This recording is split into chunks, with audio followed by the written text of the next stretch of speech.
গৃহস্থের ঘরে গাছের ডালে একটা বাসার ভেতরে চড়াই চড়ুনি থাকতো। একদিন চড়াই বলল, চড়ুনি আমি পিঠে খাবো, পিঠের জিনিসপত্র এনে দাও, পিঠে গড়ে দেবো। কি জিনিস লাগবে? চড়ুনি বলল, ময়দা লাগবে, গুড় লাগবে, কলা লাগবে, দুধ লাগবে আর কিছু কাঠ লাগবে। চড়াই বলল, আচ্ছা আমি সব এনে দিচ্ছি। বনের ভিতর গিয়ে গাছের সরু সরু শুকনো ডাল মটমট করে ভাঙতে লাগলো। সেই বনের ভেতর একটা কাক ছিল। সে চড়াইকে বন্ধু বলতো। ডাল ভাঙার শব্দ শুনে সে বলল, কি বন্ধু, মটমট করে ডাল ভাঙছো? চড়াই শুকনো ডাল মটমট করে ভাঙতে লাগলো। চড়াই বলল, হ্যাঁ বন্ধু। কাক বলল, ডাল দিয়ে কি হবে? চড়াই বলল, কাঠ চাই, চড়ুনি পিঠে গড়বেন। শুনে কাক বলল, বন্ধু আমি কখনোই পিঠে খাইনি, আমাকে দিতে হবে কিন্তু। চড়াই বলল, তবে জোগাড় সব এনে দাও। কাক বলল, কি কি জোগাড় চাই? চড়াই বলল, ময়দা চাই, গুড় চাই, কলা চাই, দুধ চাই, ঘি চাই, হাঁড়ি চাই ও কাঠ চাই। কাক বলল, আচ্ছা তুমি ঘরে যাও, আমি সব এনে দিচ্ছি। চড়াই তখন ঘরে চলে এলো। আর কাক দুলতে দুলতে বাজারে চলল।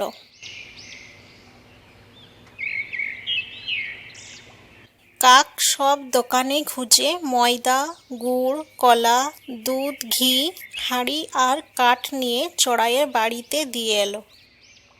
তারপর চড়ুনি চমৎকার পিঠে গড়ল আর দুজনে মিলে পেট ভরে খেলো। শেষে কাকের জন্য একখানা পাতায় করে কতকগুলি পিঠে মাটিতে রেখে দিয়ে দুজনে চুপ করে ঘরের ভেতর বসে রইল।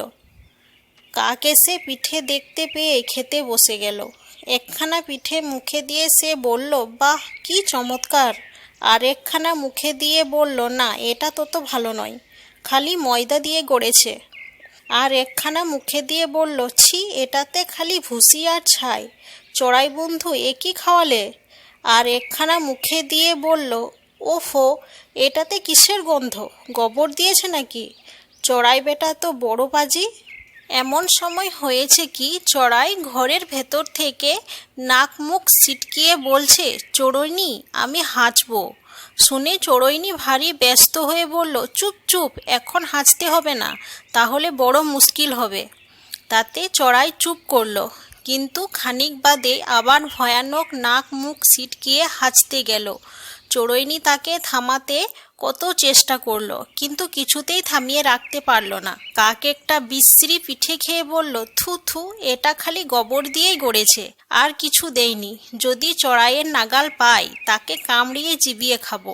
তারপর আর একটা পিঠে মুখে দিয়ে সে সবে ওয়াক ওয়াক করতে লেগেছে। অমনি হেঁচো করে চড়াই ভয়ানক শব্দে হেঁচে ফেলল। সে শব্দে কাক যেই চমকে লাফিয়ে উঠতে যাবে, অমনি তাদের বাসা দড়ি ছিঁড়ে চড়াই আর চড়ুনি তার ঘাড়েই পড়ল। কাক কিছুই বুঝতে পারল না, কি বাজ পড়ল না আকাশ ভেঙে পড়ল। সে খুব ভয় পেয়ে সেখান থেকে উড়ে চলে গেল আর সে তার ঘরে গিয়ে দম নিল।